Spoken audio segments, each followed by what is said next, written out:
नमस्ते। Hello learners, hello beginners. चलो दिल से मेहनत करते हैं और आगे बढ़ते हैं।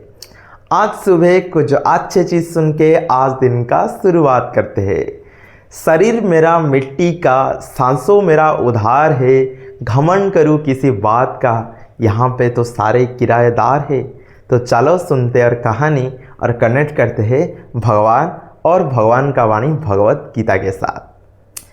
एक शिक्षक थे जो सोच रहे थे मेरे वजह से ही मेरा फैमिली में सारे खुश है, मैं नहीं रहूँगा तो क्या होगा। वही भ्रम इसके अंदर जो बार बार शिक्षक जी को विचलित कर रहा था। वही विचलित से दूर होने के लिए इसके अंदर एक सोच है। पास में एक जंगल है, जंगल में एक आश्रम है जहाँ पे एक साधु जी रह रहे। इस साधु जी के पास जाने से शायद मेरा प्रश्न का हाल मिल जाएगा। तो सुबह सब कुछ काम ख़त्म करने के बाद साधु जी के पास मिलने के लिए गए और साधु जी को प्रणाम किए और बोले, साधु जी मेरे मन में एक प्रश्न मेरे को विचलित कर रहा है जी। मेरे फैमिली में मेरे वजह से ही सारे खुश है, मैं नहीं रहूँगा तो मेरा फैमिली का क्या हो जाएगा, मेरा मृत्यु होने के बाद मेरा फैमिली का क्या हाल होगा।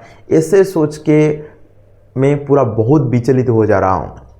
तो साधु जी ने बोले, मैं आपको एक काम करने के लिए बोलूँगा, एक काम करने के बाद आपको प्रश्न का हल आपको मिल जाएगा। तो शिक्षक ने बोले, ठीक है आप मेरे को बताओ, मैं काम करने के लिए तैयार हूँ। तो साधु जी ने बोले, आज यहाँ से आप 2 साल के लिए घर से परिवार छोड़ के चला जाओ। 2 साल आने के बाद, 2 साल ख़त्म होने के बाद जब भी आप घर आएगे तभी आपको प्रश्न का उत्तर मिल जाएगा। तो शिक्षक ने बोले, हाँ मैं तो चला जाऊंगा, लेकिन मैं फैमिली में क्या बोल के जाऊंगा। साधु जी ने बोले, आप चला जाओ, मैं बोल दूंगा जिस शिक्षक जी को शेर ने खा लिया, मैं इसको नहीं रोक पाया। तो ठीक है, ऐसे ही हुआ। इस पल से साधु जी यहाँ छोड़ के बहुत दूर गांव से चला गए और कुछ मत सोचे। तो साधु जी ने वो शिक्षक जी परिवार को मिले और बोले, मेरे सामने ही शेर शिक्षक को खा लिया, मैं चाह कर भी इसको नहीं बचा पाया। तो ऐसे सुनने के बाद जो शिक्षक जो परिवार था वो सारे रोने लगे, सारे उदास हो गए, सारे पूरा टूट गए। कुछ दिन के बाद धीरे धीरे सब कुछ ठीक होने लगा। जो शिक्षक का बेटा था वो बड़ा हो गया था, वो गांव पे जो सेठ जी के पास एक नौकरी में इसको रख लिए। तो परिवार अच्छे से चला। और शिक्षक की एक बेटी थे, वो भी बड़ा हो गया और इसका शादी करने के लिए गांव में सारे मिलके पैसा इकट्ठा किए और इसका जो शिक्षक के बेटी को शादी भी कर लिए। घर में सब कुछ ठीक चला। जब ये 2 साल ख़त्म हो गया, शिक्षक फिर लौट आए घर और बाहर खड़ा होके हंसी की आवाज़ सुन रहे और घर के अंदर जाके देखा फैमिली बढ़ चुका था, परिवार बढ़ चुका था और इसका बेटी का पति भी घर में आए थे और घर में सारे खुशी है और इसका एक छोटा सा नन्हा सा पुत्र भी पैदा हुआ था और घर के सारे खुश है, वो देख के खुश हो गया। और ऐसे सोचा, मैं जो सोच रहा था वो कितना गलत था। अब तो सारे खुश है और घर के अंदर घुसा और सबको माफ़ी मांगा जी, मेरा भूल हो गया, मैं सोच रहा था मैं नहीं रहूँगा तो क्या होगा। लेकिन जो शिक्षक जब ये अंदर गए सारे इसको देख के डर गए, लेकिन जब वो माफ़ी मांगा तभी इसको सच्चाई पता चला। तो शिक्षक ने बोला, मैं सोच रहा था मैं नहीं रहूँगा तो आप सब दुख में और उदास में आपका जीवन बिताओगे, क्योंकि इस संसार को चलाने वाला कोई और है जो हमसे, तुमसे और हम सबसे शक्तिशाली है। हम रहे या नहीं रहे, संसार अनंत काल तक चलती रहेगी।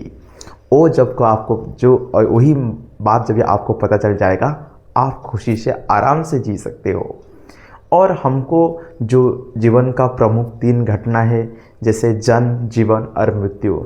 जन्म से हमको खुशी और हर्ष मिलता है, जीवन पूरा संघर्ष से बीतता है और मृत्यु से मृत्यु से सारे डरते हैं, भय पैदा होता है।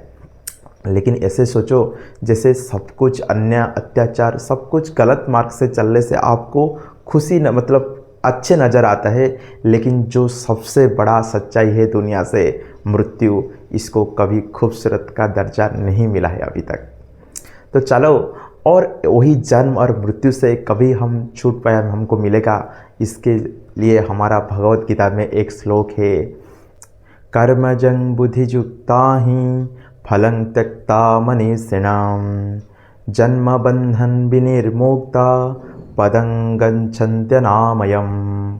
मतलब समबुद्धियुक्ता महापुरुष और मुनि ऋषिगण वही कर्म फल को त्याग करके वही जन्म बंधन का जो चक्र है इससे मुक्त पा जाते हैं।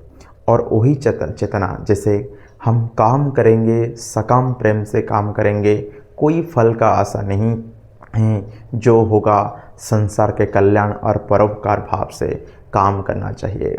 वही त्याग और समर्पण भाव से आप काम करोगे और फल का जो कामना होता है इसको त्याग करोगे तो आप जन्म मृत्यु का जो चक्र है यहाँ से आप मुक्ति आपको मिल जाएगा। तो वही तो अविनाश सुख है जिसका कोई भी नाश नहीं कर सकता है, और ये सबसे बड़े बड़े है जितने भी दुख संसार पे मिलता है। तो आज यहाँ से ही हम वो सेशन को ख़त्म करते हैं। मिलते हमारा नया स्टोरी के साथ अगले वीडियो पे। धन्यवाद, नमस्ते।